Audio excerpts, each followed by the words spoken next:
మనం ఏ శుభకార్యాన్ని ప్రారంభిస్తున్నా ఎటువంటి విఘ్నాలు ఆటంకాలు కలుగకుండా కోరుకొని ముందుగా సజావుగా వినాయకుడినే పూజిస్తాం. వినాయక స్వామికి విఘ్నేశ్వరుడని కూడా పేరు.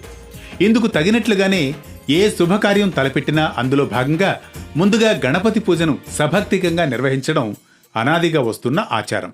ఓం గం గణపతయే నమో నమః. శ్రీ సిద్ధి వినాయక నమో నమః. అష్ట వినాయక నమో నమః.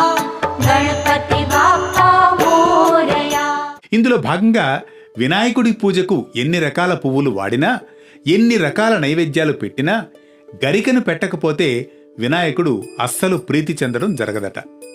గరిక లేకపోతే వినాయకుడి ఆరాధన అసంపూర్ణమనే చెప్పవచ్చంటారు. ఇందుకు అనుగుణంగానే వినాయకుని గరికతో పూజిస్తేనే అది సంపూర్ణ ఫలితం ఇస్తుందంటాయి మన ధర్మశాస్త్రాలు.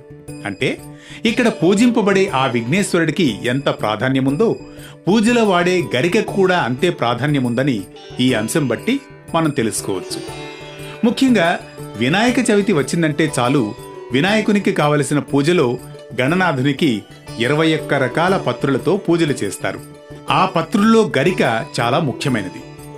గరిక కేవలమైనది కాదు, ఘనమైనది గరిక. గణేశ పురాణ కథనం ప్రకారం అలనాడు అనలాసురుడు అనే రాక్షసుడు అతనికున్న వర ప్రభావ గర్వంతో దేవతలను, ఋషులను, సజ్జనులను అందరి మీద దౌర్జన్యాలు, హింసలకు పాల్పడుతూ ఉండేవాడట.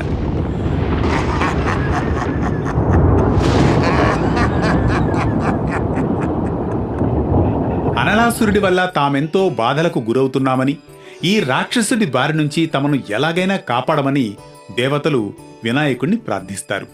దీంతో ఆ అనలాసురుడి అంతానికి నడుం కడతారు ఆ వినాయక స్వామివారు. వినాయకుడు అనలాసురుని సంహరించేందుకు బదులుగా ఆ రాక్షసుణ్ణే సరాసరిగా మింగివేస్తాడట.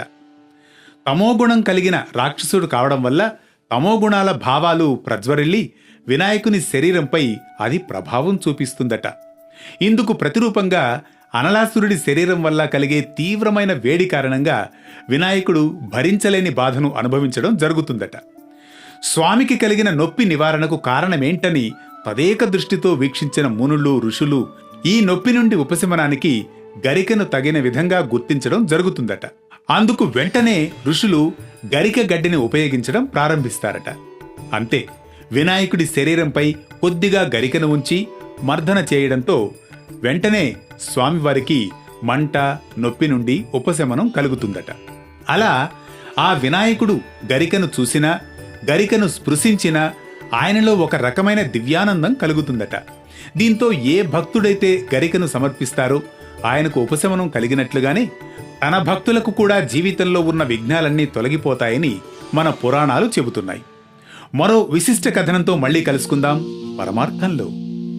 सुखकर्ता दुःखहर्ता वार्ता विघ्नाची नुरवी पुरवी प्रेम कृपा जयाची सर्वांगी सुंदर उटी शेंदुराची कंठी झळके माळ मुक्ता फळाची जय देव जय मंगल मूर्ती दर्शन मात्रे मन